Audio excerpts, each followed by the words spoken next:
Welcome. This is the first time, maybe the last time, I'm going to talk about a Bellator event. I got a few requests asking what I thought about Bellator NYC. Looking at the top of the card, I'm really not that interested. So we're going to start at the bottom. And also, when you look at the bottom, you can see why people aren't overly interested in Bellator. First fight is Bradley Dezer against Nate Greb. Dezer is 9-5. He lost every fight that has gone to decision. However, he is part of Team Tiger Schulman, so he's quite legit. And Nate Greb is 3-1.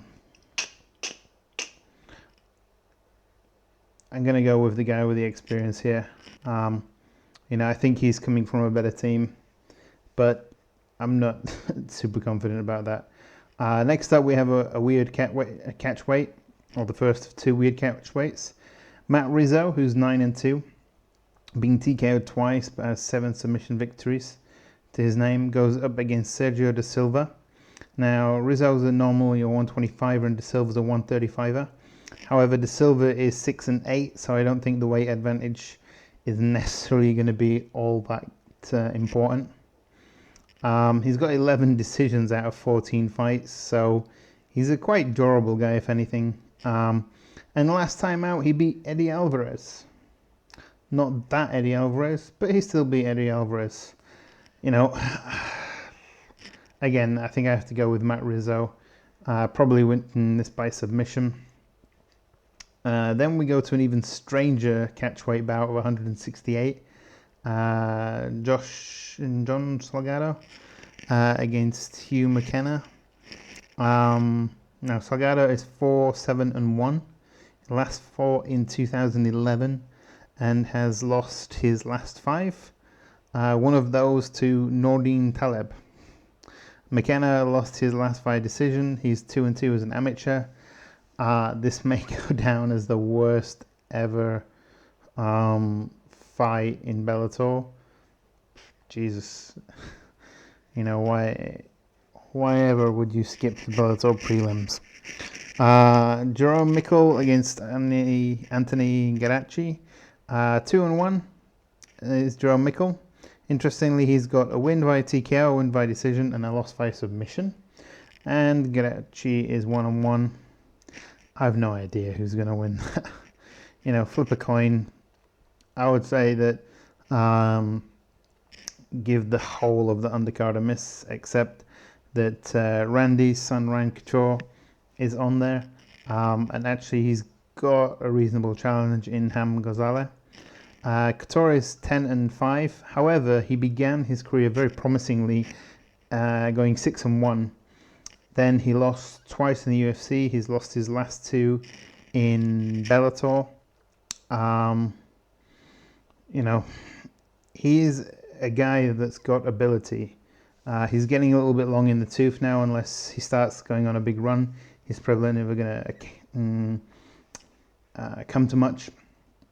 And he's certainly never going to match the achievements of his father. But, he's too old now to lose another fight, really. Ham Ghazaleh, interestingly, has 6 submission victories. He's black belt under Renzo Gracie. Interesting as well. The debut fight for him, he lost to Carlos Newton, who is an MMA legend, way back in 1998. Yeah. Should be a good fight, at least. So, one from the undercard is worth watching. Now, this is the reason why you should watch Bellator. The Bellator New York City or the 180, because the New York City, this is the pay-per-view. 180 is the TV portion, and on 180 opening up is Elise Yanger, who's 4-5, going up against debutant Heather Hardy. Now, why should you give it to us? Why should you care about this at all? Well, Hardy has 20 victories, 1 no contest, is a super bantamweight and and a featherweight world champion, WBC international champion. You know, I think the Irish girl has got a lot to prove. It's interesting that we're getting a Irish double boxing champion coming over at 180, and the Irish double MMA champions going over to fight Floyd. I hope a lot of people pick up on that, and Heather Hardy gets a good rub. You know, she's had a tough life. If you know her story, I'm not going to get into that, but she's certainly a woman that deserves the respect, and I hope that she does well. She's getting into the game a little bit late. Maybe she can make a run for the Bellator Championship. I imagine she'll pick up the victory here. How far she can go in the MMA career, I really don't know. Then we move on to another superstar in the making. If you know anything about MMA, you'll know who the Gracie family are. And we have a young man by the name of Neiman Gracie, the fourth generation of the Gracie family. He's 5-0 in MMA, so pretty legit. All his fights in World Series of Fighting and the Bellator. Goes up against Dave Murpharan, who's 5-2. You know, he's not a bad fighter, but let's be honest, this is all about the Gracie. Now, let me just read you Gracie's accomplishments in BJJ. So, 2005, he won the bronze medal in the medium heavyweight blue belt world championships. 2008, the super heavyweights at purple belt. 2013 at the Worlds, he came bronze, sorry. He got bronze in the no-gi heavyweight at black belt. Pan American Championships, 2007 bronze in medium heavyweight. 2008 super heavyweight, gold. 2009 back down to medium heavyweight for a bronze. Pan Jiu-Jitsu no-gi championships, gold in 2008 heavyweight and bronze at 2011 also at heavyweight. National American Jiu-Jitsu championships, gold 2007 in super heavyweight. New York Open IBJJF championships, 2009 bronze at open weight, gold at medium heavyweight. 2010 silver at medium heavyweight. 2011 bronze at medium heavyweight, and 2012 super heavyweight silver. Also at the Grappler's Quest US National Grappling Championship, 2011 he got gold. This is as legit as it gets in black belt. Obviously everybody was really excited for the Gracie versus Dylan Dennis fight that doesn't seem to be happening, and I'm glad he's getting a showcase here. He certainly looks like a talent. He needs to be brought along slowly. You know, most of the wins are coming via submission. I think one is by decision. So it's good that they're getting this kind of platform. Then we have, actually I'd like to mention as well, when we're talking about platforms, Mike Goldberg and the man who I really thought was going to be replacing Goldberg in the UFC, Mario Ranallo, they're both joining the Bellator commentating team. I don't know how it's going to look. I don't know who's going to be the front man and all this kind of stuff. I really think Ranallo is the guy to go to for these kind of events. I'm glad he's also going to be part of the boxing for Mayweather and McGregor. Yeah, I'm not sure why the UFC didn't sign him. When Dana White was talking about a dream team, that's the guy I immediately thought he was talking about. Obviously, what happened to him at the WWE, if you know about that, it was absolutely disgusting.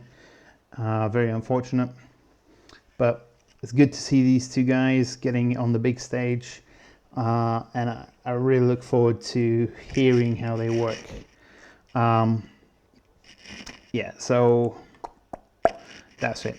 Next superstar in the making, James Gallagher, 6-0, 5 wins by submission. Actually, he's on an 11-fight win streak if you include his amateur wins. Goes up against the Dragon's brother, Shinzo Machida, who's 5-2. Now, Gallagher is 20 years old, and Machida is 40 years old. Machida's got 4 TKO victories, so he is dangerous standing up, but for me, there's only one winner here, and a lot of these fights are really lopsided,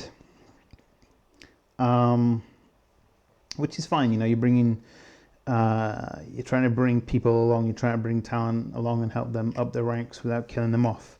But James Gallagher is, he's not Conor McGregor level yet, but he definitely could be. He's certainly a lot further along at 20 years old than Conor was, and I don't think that the door is closed on this kid becoming a bigger superstar than what we've seen anywhere. Obviously, he's got to really step up his game, but he's so young. He's so young, and he's just there, I think, you know. I don't know whether he's going to be a breakout star, let's say, on the night, but everything I've seen of this kid tells me, you know, he can step up the next level. He can step up the next level. He can step up the next level. How far he's going to get with that, I don't know.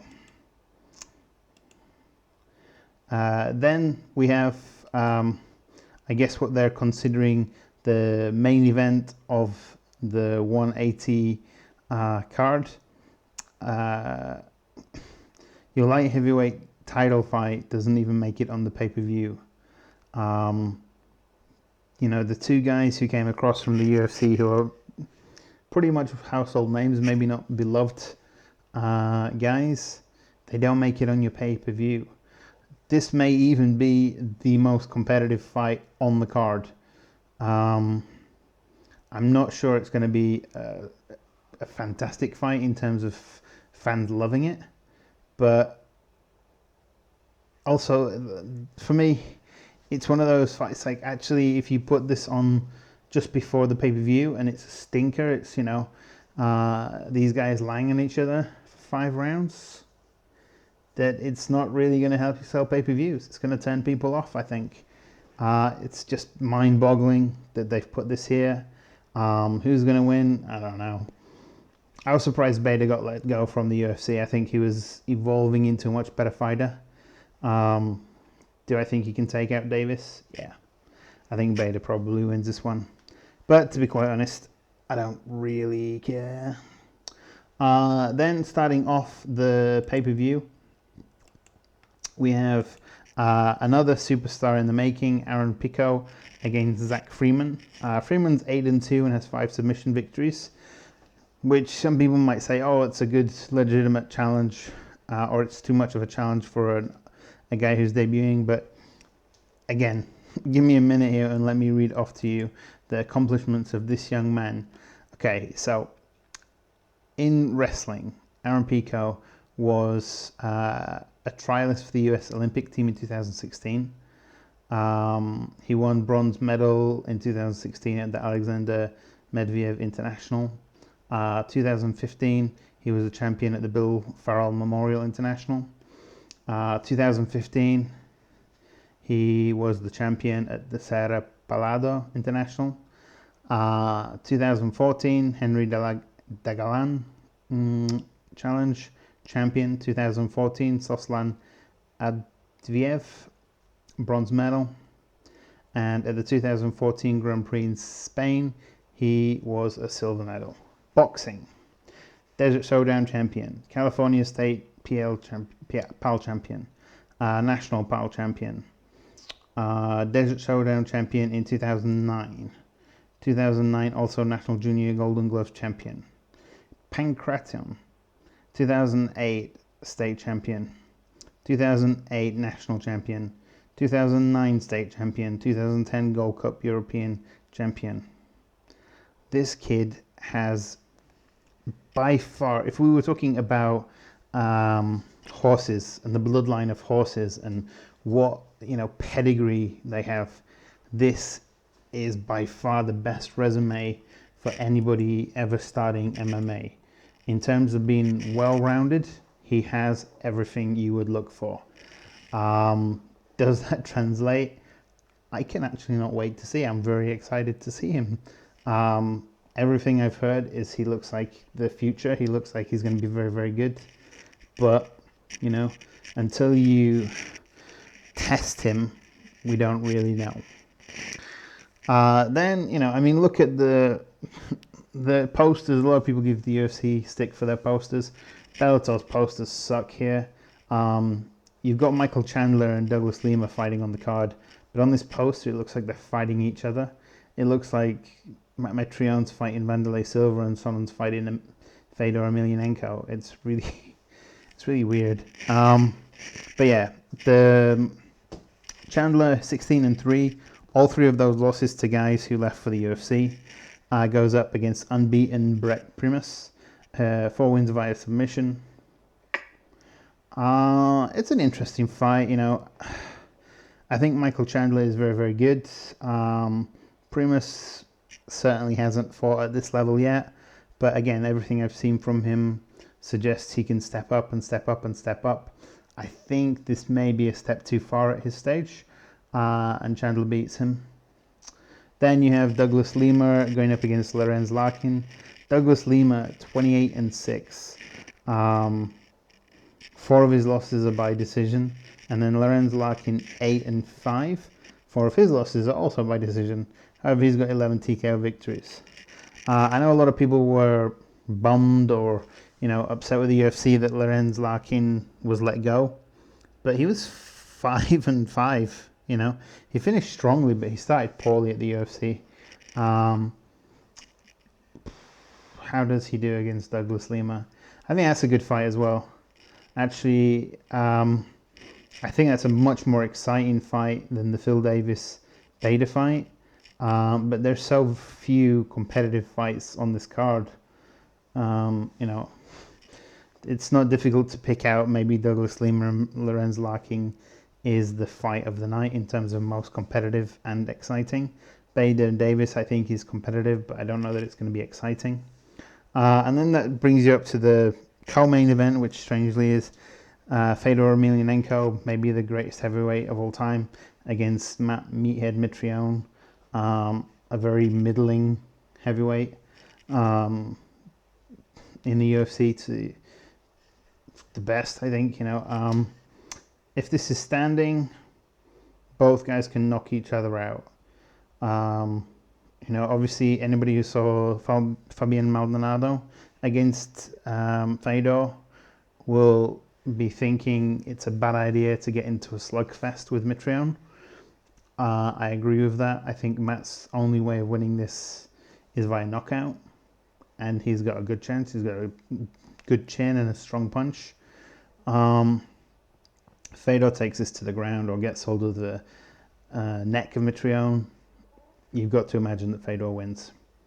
Now, Chael Sonnen versus Wanderlei Silva. Oh my God, is there a fight I could care less about? How long ago is it since we saw Wanderlei inside the cage actually fighting, you know? And as far as Sonnen, the last time when he fought Ortiz, that was one of the worst performances I've ever seen, especially from a guy who's got Sonnen's kind of experience. I really don't want to watch the main event. I don't know who's going to win that. Probably Wanderlei Silva. It's really tough to say. He's been off that long, and you don't know what's changed in his game. But Sonnen just sucks so badly. I mean, the guy is great on the mic, and he's certainly going to help sell a lot of pay-per-views.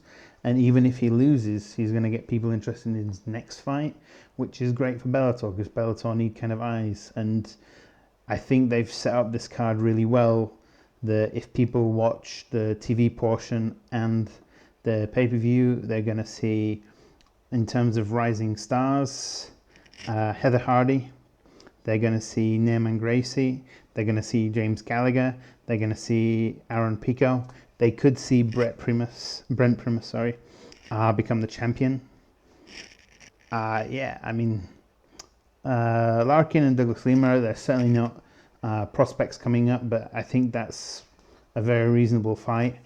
You know, I don't know where you go from here with these guys, but I think the 4 guys in the main event, you could square them off against each other any way that it falls as well. Like, I don't think that's impossible here.